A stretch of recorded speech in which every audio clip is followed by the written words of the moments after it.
see if we're better now.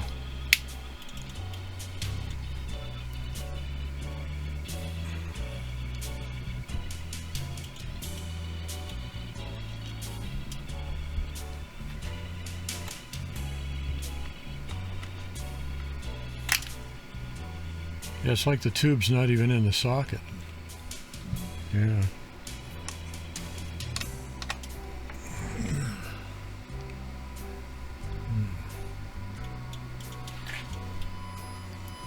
See, now it's coming up, but it's still intermittent, so I'm thinking maybe it's something in the socket.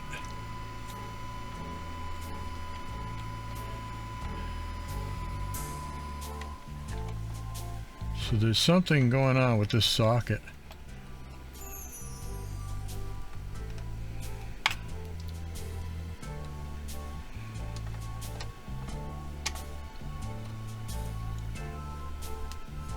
I'm not really sure if I...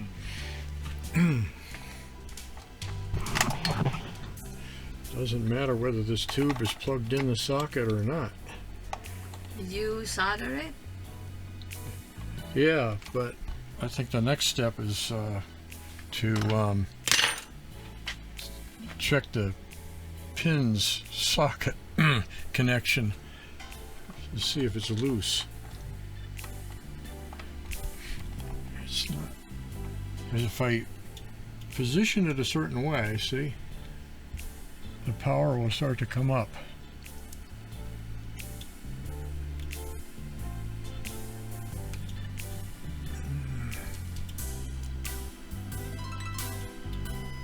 See, there it goes. So what I'm going to do, I'm going to turn the power off, and I'm going to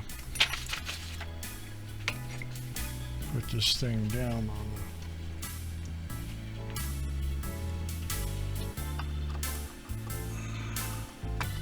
Trying to tighten the pins.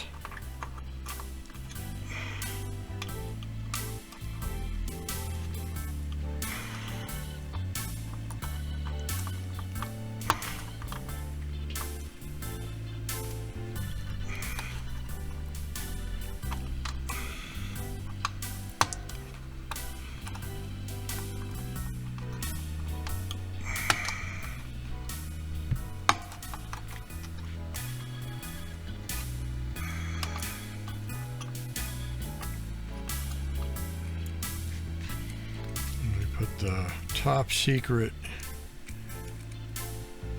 cleaning and lubricating solution. And we plug the tube back in the socket and see if that makes the difference. Plug this power back in.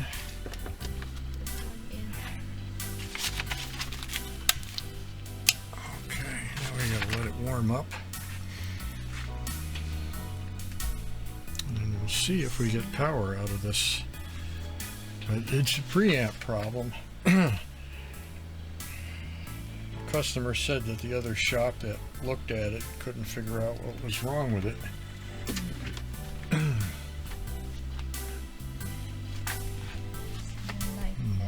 Yeah, we have filaments. Okay.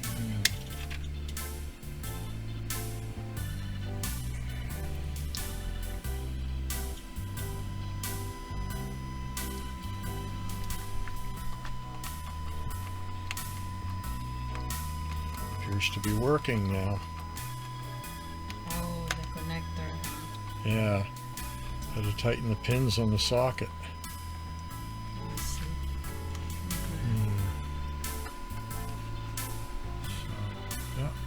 Is making 100 watts plus. Let's see, we can see if these controls normal.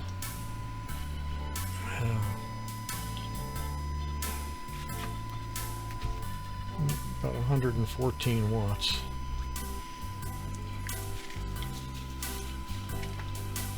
And then check the other channel.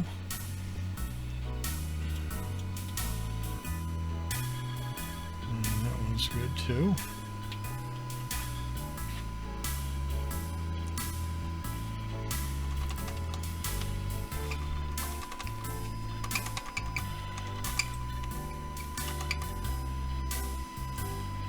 seeing that there's a screw there, and these are rivets. Somebody probably replaced this socket at one point.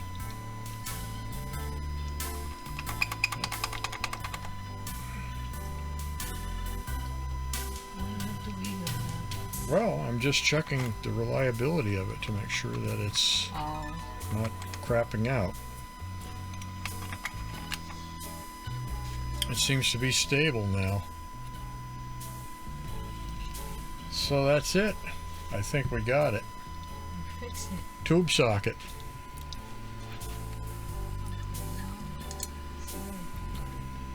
Yeah. See, that's all. That's all, folks. Yeah.